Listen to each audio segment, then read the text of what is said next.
Mais là,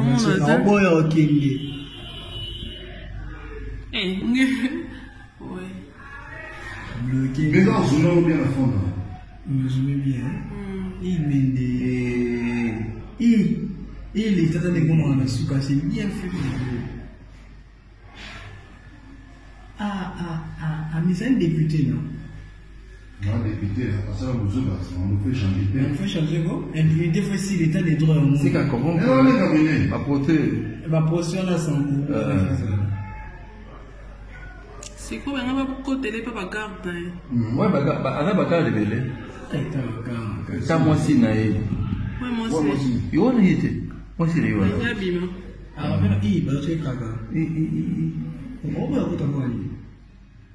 On va te laisser vous pointer la boue qui va. Il va finir ma casse. On doit filmer.